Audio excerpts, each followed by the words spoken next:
We are not very sure what the outcome of that could be. Yes. Yeah. I want to take you back, Elias, to whatever is I've asked Seth right there. The conditions are three.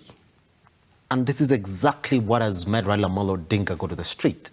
And he's saying, well, the cost of living, Kenyans would agree that the cost of living has skyrocketed, despite the messaging that is within the Kenya Kwanza government. Well, majority of Kenyans are suffering. There's a high cost of living, despite the promise that give us more time. That the Kenya Kwanza government is saying, well, we can't fix it in 6 months. But there's a feeling within the opposition that the cost of living is well within the doing of the Kenya Kwanza government. Let's start from there. Do you think that this is something that the Kenya Kwanza government would look at it and say, okay, now we're going to sit down on the cost of living, we're going to do this so that we start addressing some of these issues that you're talking about so that you get off the streets? Because we do agree that indeed it's going to be a uphill task for the Kenya Kwanza government to run their business if day in, day out, they're going to be protesting the streets. Elias. Yeah, Simba, I don't concur with the Azimio chief Raila Odinga claiming that the cost of living is what is making him take such a step. Yeah. Because we have had for a period of time, we have had areas in the state whereby people have been suffering from acute famine. And there have been no violent means, only demonstration. So I don't think that... Regardless, yeah. Because you've got to be careful, because then they want there, but somebody's saying, well, why are people dying in this country? And the government is not really doing enough. That's essentially what it is, that for the very first time now, we have to put the government to task to respond to some of these things that we're talking about. And this is what I told you earlier before, yeah. That the cost of living that the state is facing at the moment is a result of the handshake of Raila Odinga. So I think William Ruto and his government staffs should be given time. Like mimi siwezi chaguliwa tu leo ni rice alafu kesho na muka anasema unga inarudi chini to this price, because you can tell where William Ruto picked from. The cost of living, bei ya unga, mafuta, all were hyped. And I think, and I concur with the president, he's asking time for him to bring back the economy to where it's supposed to be. Yeah.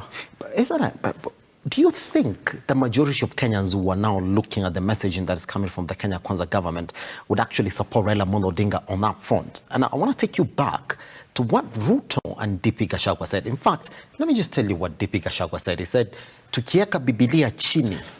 And then, you know, it's a strong messaging campaign. Yeah, you will see the majority of Kenyans will look at that messaging and then say, this is why we have to vote for this government, because it looks as if they want to address those acute problems that have faced this country. And it's like, tukieka Biblia chini, unga, bei ya unga itarudi chini, whether you guys like it or not.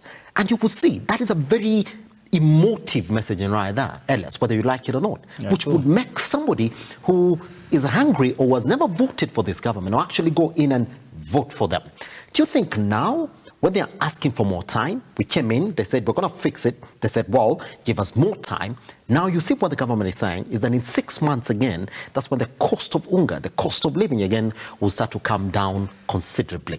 Do you think that is enough reason for Kenyans go to the street and say, no, you said, but you didn't do as you said? I don't think that is an enough reason for Kenyans to go along the streets.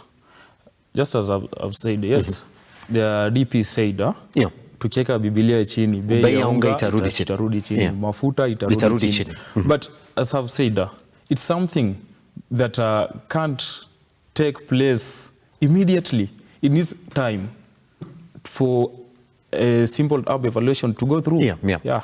Do you think that subsidies, which are essentially what Raila Odinga is calling for, now the President Dr. William Ruto did come in, and you did listen to his swearing-in speech, said the subsidies are not something that we want to move on in this country. I'll be coming to you back on that, Seth. The subsidies is not something that we want to run this government with. They are not in the long term something that supports a growing economy.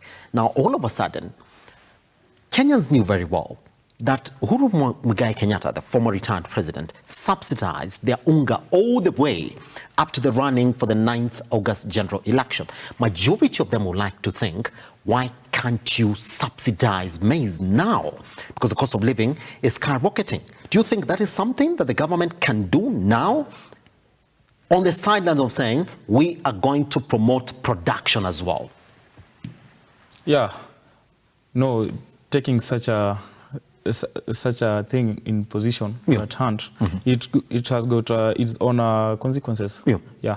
So I think the president can do it, but with the state we're going through at the moment, it needs time. And I'm sure with time he'll come back to it. Yeah. Once everything is at the stable level, a stable form, I'm sure the president will come back to it. Pretty much. Going to come back to you on that. There are other issues around governance that majority of Kenyans have been shocked to in how the government has really taken its position on. All right, Seth, let me pick your sentiments on that as well. Let's